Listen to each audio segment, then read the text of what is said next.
कार्तिक महात्म्य। कार्तिक मास का ये 12वां अध्याय। ओम नमो भगवते वासुदेवाय। पतिव्रता के लक्षण व जलंधर विष्णु युद्ध।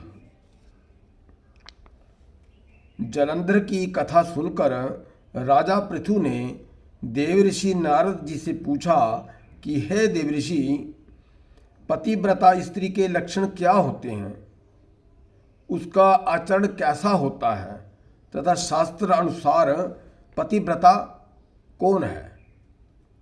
पृथु की जिज्ञासा शांत करते हुए नारद जी ने कहा कि हे राजन, पतिव्रता स्त्री अपने पति के सुख में सुखी और उसके दुख में दुखी रहती है।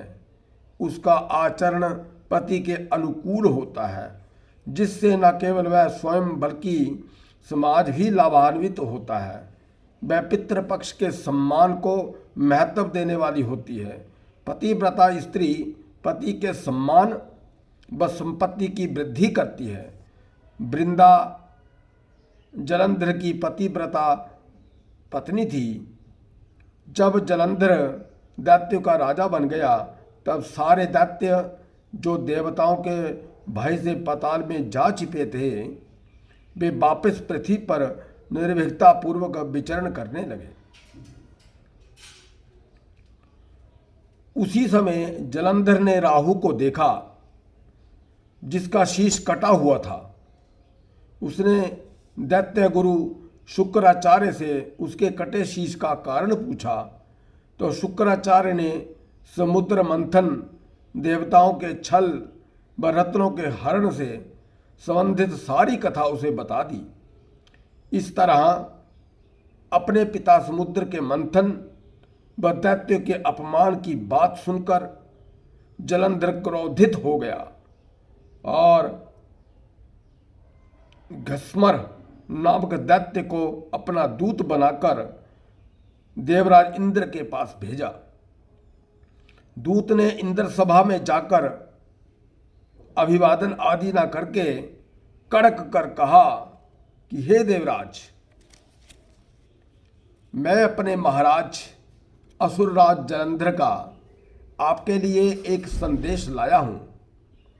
उन्होंने कहा कि उनके पिता समुद्र का मंथन करके तुमने जो रत्न अपने अधिकार में कर लिए हैं, उन पर तुम्हारा कोई अधिकार नहीं है।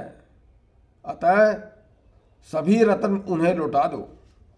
दूत के वचनों को सुनकर इंद्र भयभीत होता हुआ बोला कि समुद्र सदैव से ही हमारा शत्रु और दैत्यों का रक्षक रहा है। अतः उसे मथ कर जो रत्न हमने प्राप्त किए हैं, उन पर दैत्यों का कोई अधिकार नहीं है। इंद्र ने जैसा दूत से कहा था, दूत ने वैसा ही जलंधर को जाकर बता दिया। इससे जलंधर क्रोधित हो गया और देवताओं को परास्त करके रत्न प्राप्त करने का विचार करने लगा। उसने सभी दिशाओं और पाताल में अपने दूत भेजकर दैत्यों को एकत्र कर लिया। उसने सबसे मंत्रणा करके इंद्र की अमरावतीपुरी पर आक्रमण करने का निर्णय लिया। शीघ्र ही उसने शुंभ निशुंभ को सेनापति बनाकर अमरावती को घेर लिया। ये समाचार पाकर देवता भी युद्ध के लिए मैदान में आ डटे। दोनों पक्षों में भीषण युद्ध होने लगा। देखते ही देखते युद्ध भूमि मृतकों से भर गई। एक और दैत्य गुरु शुक्राचार्य मृतकों को संजीवनी विद्या से जीवित कर रहे थे। वहीं दूसरी ओर देवगुरु बृहस्पति भी द्रोणाचार्य की दिव्य औषधियों से देवताओं को जीवित कर रहे थे। देवताओं के जीवित होने का समाचार पाकर जलंधर ने अपने सेवकों को द्रोणाचार्य को समुद्र में फेंक देने का आदेश दिया। देवगुरु बृहस्पति जब औषधि लेने के लिए गए, तो वह द्रोणाचार्य को न देखकर विचलित हो गए। उन्होंने देवताओं को सावधान करते हुए वहाँ से भाग जाने को कहा। उन्होंने ये भी कहा कि ये दैत्य भगवान शिव के अंश से उत्पन्न हुआ है, अतः इसकी मृत्यु भी शिव के हाथों ही होगी। देवगुरु के ऐसा कहने से देवता भयभीत हो गए और युद्ध क्षेत्र से भागकर सुमेरु पर्वत की गुफाओं में जा छिपे। इधर जलंधर अपनी सेना सहित अमरावती में प्रविष्ट हो गया। वहां का शासन शुंभ निशुंभ को सौंपकर वह स्वयं देवताओं का पीछा करता हुआ सुमेरु पर्वत की ओर चल पड़ा। देवताओं ने जब उसे सुमेरु पर्वत की ओर आते देखा तो वे भगवान विष्णु का स्मरण व स्तुति गान इस प्रकार करने लगे। कैसे करने लगे, ध्यान से सुनो।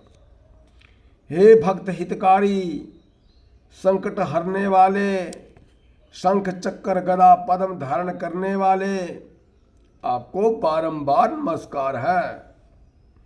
हे दैत्य निकंदन, हे पीतांबरधारी, आपको नमस्कार है। जलंधर दैत्य से त्रस्त हम देवताओं के कष्ट हरण करता सूर्य चंद्र नेत्रों वाले, आपको नमस्कार है। देवताओं की स्तुति को सुनकर और उन्हें संकटग्रस्त देखकर भगवान विष्णु शीघ्रता से उठे और गरुड़ पर सवार होकर चलने लगे। तब लक्ष्मी जी ने पूछा कि हे प्रभु, आप कहाँ जा रहे हैं? तब भगवान विष्णु ने कहा कि मैं तुम्हारे भ्राता जलंधर के भय से भयभीत देवताओं की सहायतार्थ जा रहा हूँ। ये सुनकर लक्ष्मी जी ने कहा कि हे नाथ, मैं तो आपकी प्रिया हूँ, फिर भी क्या आप मेरे भाई को मारेंगे? इस पर